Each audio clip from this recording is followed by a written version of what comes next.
But somebody who always slips under the radar, we never end up talking about him, but is so effective. Today, 2 wickets in 2 balls, but it was really his effectiveness in the death overs, and that's the role he's adapting. He says he enjoys it, Zaheer.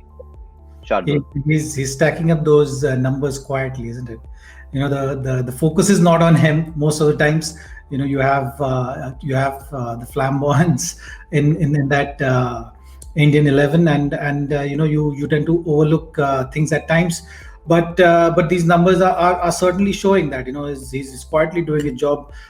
Keeping things simple, I think that's very important. At this level, you got to know what works for you, and you got to back your strength. There are going to be good days and bad days, but with Shardul, that simplicity is seen now. He's more clear about the options which he should take at this big stage, rather than getting overwhelmed by the situation or getting overwhelmed by the power hitters. So that is something which is very evident in his planning.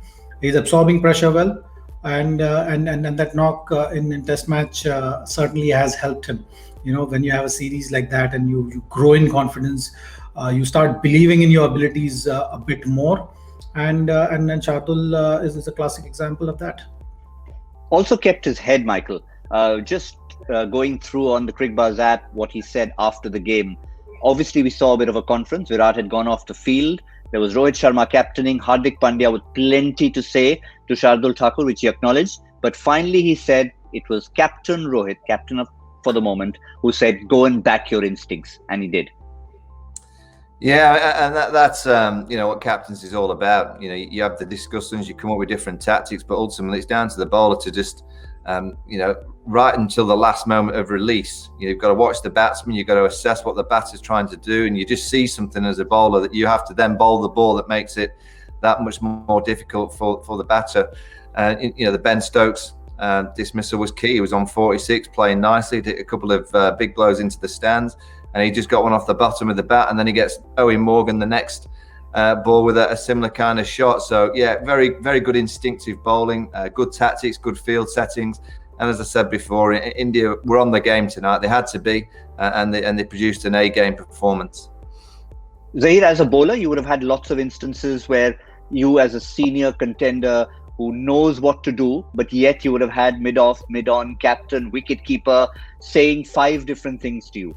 Have you had situations where 5 different people say different things and the captain says, listen, cut that noise out, you do what you do best?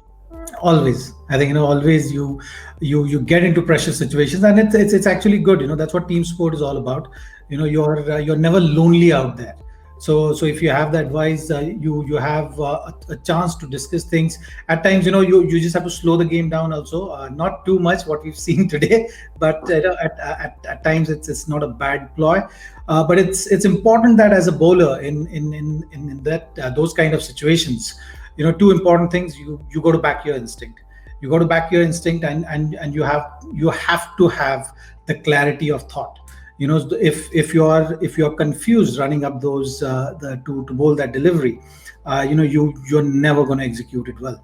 So to get that execution right, you got to have the clarity, and then you got to have the ability to back your instinct. If you're doing that, the result is not really in your hand. And as a cricketer, as a bowler, that's what you should always keep in mind. So back yourself, just have your plans, have the clarity. If you make an error, it's fine. It's not the end of the world. But when you have that kind of freedom, you end up doing things right more often than not.